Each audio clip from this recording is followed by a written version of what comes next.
The world, through the United Nations, seeks to achieve its sustainable development goal of ensuring affordable and clean energy is available for all by the year 2030.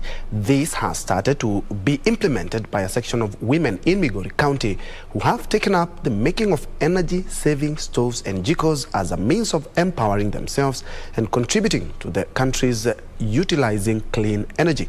Other innovations, such as use of briquettes instead of coal, has also emerged, and it is contributing largely to the economy. Use of clean energy will help reduce the number of lives lost annually, which currently stands at 4 million people, according to the World Health Organization.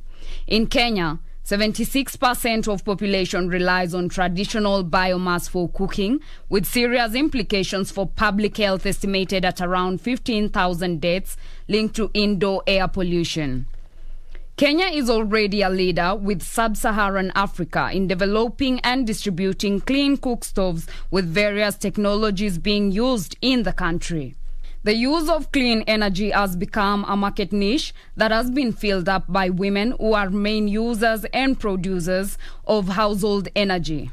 Sharon Atieno, Gender Advocacy Officer at Practical Action, say that in developing countries, lack of access to energy has been an obstacle to women's and girls' well-being and economic opportunities.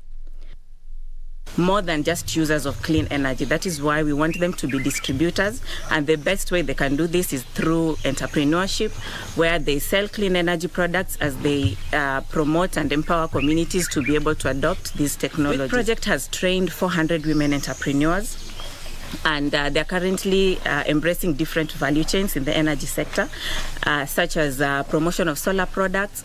We have some who are making briquettes as a clean fuel, and we have some who are producing improved cook stoves. While access to wood for charcoal declines, briquettes offer a practical solution to supplement the use of wood as fuel. Mimi huwa ninafanya supply na ninafanya installation, ninafanya assembling. Sasa in a month, saa zingine naweza make hata 100,000. Saa zingine ina depend. Kuna wakati soko hakuna na kuna wakati kuna soko. Lakini mwezi hezi pita bila nipate pesa ya jiko. Ikiwa chini kabisa naweza tengeneza kitu kama 20,000 per month. Briquettes are more sustainable and more energy efficient and could reduce the pressure on forest and lower pollution.